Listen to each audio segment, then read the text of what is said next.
আমি পিয়ালি। তো আবার চলে এসেছি তোমাদের সাথে এই বইটি নিয়ে আমি আলোচনা করছিলাম, নৃসিংহপ্রসাদ ভাদুড়ির প্রবন্ধ সংগ্রহ। তো সেটারই পরবর্তী কিছু অধ্যায় কি কি আছে সেটাই তোমাদের সাথে আজকে ভাগ করে নেব। তো এরপরে যেটা আছে প্রথমেই, সেটা হচ্ছে যে অপ্সরাদের জীবনে তারা যে এত সৌন্দর্য, এত কিছুর মধ্যে দিয়ে নিজেদেরকে এত সুন্দর করে রাখতে হতো, তাদের উপরে যে কঠিন নিয়মগুলো চাপানো ছিল এবং তাদেরকে সবসময় স্বর্গের দেবদেবীদেরকে আনন্দ দেওয়ার চেষ্টা করতে হতো নিজেদের সুখ সমস্ত কিছু বিসর্জন দিয়ে, এবং তাদের উপরে নিয়ম ছিল যে তারা প্রেমে পড়তে পারবে না। তো পড়লে তাদের উপরে বিভিন্ন ধরনের নিয়ম তাদের উপরে চাপানো হতো এবং তাদেরকে শুধুমাত্র তাদের রূপ সৌন্দর্যের জন্যই অনেক সময় তাদেরকে বিভিন্নভাবে তাদেরকে ভোগ করা হয়েছে এবং তাদেরকে অনেক বহু লাঞ্ছনা অপমান সহ্য করেও তাদেরকে এই ধরনের জিনিসগুলো করে যেতে হতো এবং দেবতাদের নিজেদের প্রয়োজনের জন্যই তারা বিভিন্নভাবে তাদের সত্তাকে বিসর্জন দিয়ে এসছে। সেই জায়গাগুলো কিভাবে উঠে এসছে সেটা দেখতে গেলে, যেমন এখানে একটা জায়গায় লেখা আছে যে শকুন্তলার জন্মের আগে মেনকা ইন্দ্রের আদেশে বিশ্বামিত্র মুনির তপভঙ্গ করার জন্য এসেছিলেন, কিন্তু অন্যতর এক পৌরাণিক উদাহরণ দেখেছি রামায়ণে। সেখানে স্বর্গালোকের তেমন কোনো প্ররোচনা ছিল না, যতটুকু ছিল তা এমনিই থাকে, অর্থাৎ তপস্বী মুনি ঋষিকে সুস্থির থাকতে দিও না। যেদিন স্বর্গসুন্দরী মেনকা স্বর্গের মন্দাকিনী নির্ঝর ছেড়ে স্নান করতে নেমেছেন পুষ্করের জলে, সরোবরের আকাশ নীল জলে মেনকা স্নান, আদিকবির ভাষায় মেঘের মধ্যে যেন বিদ্যুতের খেলা। তপস্বী বিশ্বামিত্রের মনে আগুন জ্বলে উঠল, তিনি তপস্যা করছিলেন, কিন্তু হঠাৎ এই স্নান দেখে তিনি এগিয়ে গেলেন মেনকার কাছে, বললেন, ভালো আছো তো? এতদিন পর এলে, কদিন না হয় কাটিয়ে যাও আমার আশ্রমে, আমি তো মুগ্ধ হয়েই আছি, একটু করুণার চোখে তাকাও আমার দিকে। তো এই ধরনের জিনিসগুলোই অপ্সরাদের কাজ ছিল, যে তারা কিভাবে কোনো মুনি ঋষিদের তপস্যা ভঙ্গ করছে বা আরও বিভিন্ন রকমের প্রয়োজনে ওদের শারীরিক বিভিন্ন রকম কলাকৌশল করে ওদের চিত্তাকর্ষণ করতে হতো। এই জীবনটাকে নিয়েই ভীষণ সুন্দরভাবে লিখেছেন এখানে উনি।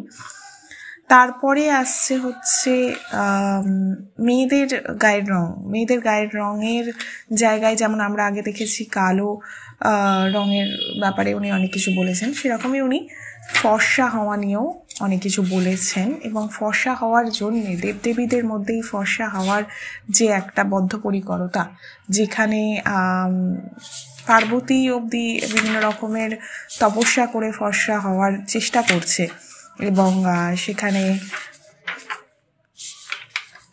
শুধুমাত্র তার শিবের মন পাওয়ার জন্যে গিয়ে বিভিন্ন রকম তপস্যা করছে এবং সেখান থেকে তার কিভাবে সেই তপস্যার কি ফল হচ্ছে, সেই ধরনের যে কাহিনীটা আছে সেইটা এখানে খুব সুন্দরভাবে দেওয়া আছে এবং সেখান থেকে উঠে আসছে আমাদের সামাজিক একটি চরিত্র, যে এখনও অবধি মানুষের গায়ের রং কীরকমভাবেই একটা সম্পর্কের উপর প্রভাব ফেলতে পারে। কারণ এই যে পার্বতীর গায়ের রঙের জন্য তাকে প্রচুর কটু কথা শুনতে হয়েছে শিবের কাছ থেকে, এবং সেখানেও দেখা যাচ্ছে যে যখন শিবের সাথে তার বিয়ে হয় তার আগেও সে তপস্যা করেই এই বিবাহটা সম্পন্ন করেছে। তাহলে সেখান থেকে সমাজের কোন পরিকাঠামোটা উঠে আসছে, তো এই জায়গাগুলো নিয়ে এখানে খুব ডাইরেক্টলি বলা হয়েছে।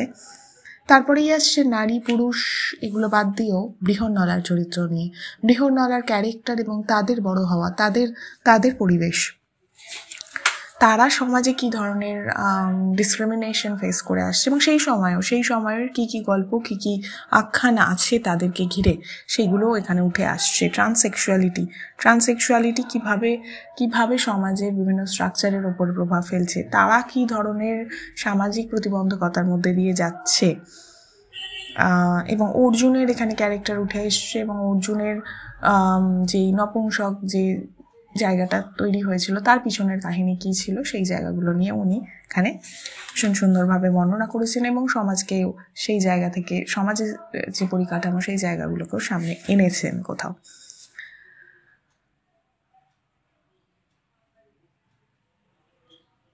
তারপরেই শিব নিয়ে এখানে বলা হয়েছে। শিবের যে জায়গাগুলো আমাদের দেশে বিভিন্নভাবে চর্চিত হয়, সেখানে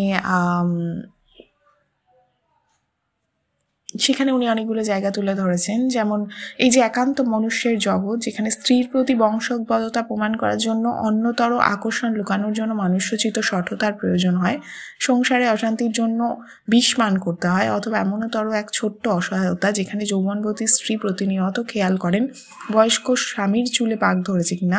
আমাদের সংবেদনশীল কবিরা কিন্তু পৌরাণিক মহিমান্বিত শিবকে এই অবান্তর জগতেও এনে ফেলেছেন কখনো কখনো।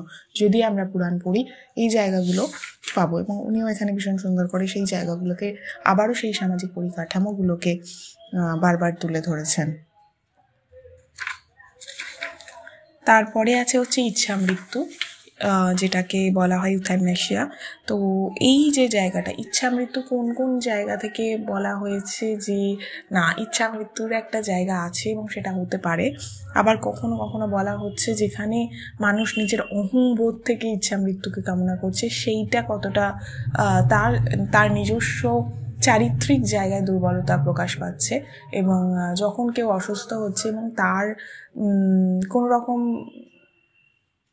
এমন পরিস্থিতি আসছে যেখান থেকে তার মৃত্যু কামনা ছাড়ার কোনো উপায় নেই, সেখানে ইচ্ছা মৃত্যুর প্রয়োজনীয়তা, সেখানে দৃঢ়তা, সেই জায়গাগুলোকে নিয়ে উনি এখানে ভীষণ সুন্দরভাবে বর্ণনা করেছেন যে ইচ্ছা মৃত্যু প্রয়োজন এবং অপ্রয়োজন কোথা থেকে আসছে, কোন মানসিকতা থেকে আসছে, বা কোন শারীরিক বা মানসিক জায়গার জন্য দরকার, বা কোথায় সেই জায়গাটা নিয়ে ভাবারও দরকার আছে যে সত্যি এখানে ইচ্ছা মৃত্যুটা মানুষের কোন চারিত্রিক বৈশিষ্ট্যকে তুলে ধরছে বা কোন সামাজিক অবস্থাকে তুলে ধরছে আবারও। তো সেই জায়গাগুলো নিয়ে উনি এখানে বর্ণনা করেছেন। তো এই ছিল আজকের এই কিছু কিছু বিষয় নিয়ে উনি এর পরের অধ্যায়গুলোতে বর্ণনা করেছেন। তো আবার আমি নিশ্চয়ই পরের বিষয়গুলো, যখন পরের অধ্যায়গুলোর কিছু কিছু বিষয় দেখব তখন সেগুলো তোমাদের সাথে শেয়ার করে নেব, যাতে তোমরাও এই বইটি পড়ার সময় কিছুটা আগ্রহ নিয়ে এই বইটি পড়তে পারো, বা প্রবন্ধ পড়ার মধ্যেও যে কত কিছু আমরা জানতে পারি সমাজের ব্যাপারে বা মানুষের বিভিন্ন দিক নিয়ে, সেই জায়গাগুলোর বিষয়েও আমাদের আরও বেশি অ্যাওয়ারনেস বা আগ্রহ তৈরি হয়। সেই জায়গার জন্য আশা করছি এই ভিডিওটা তোমাদের ভালো লাগবে, এবং খুব শীঘ্রই আবার দেখা হচ্ছে অন্য কোনো ভিডিওতে। ততদিন পর্যন্ত ভালো থাকো, আর অবশ্যই আমাকে জানাতে পারো তোমরা কি বই পড়ছো। তো অবশ্যই ভালো থেকো, এবং খুব তাড়াতাড়ি দেখা হচ্ছে।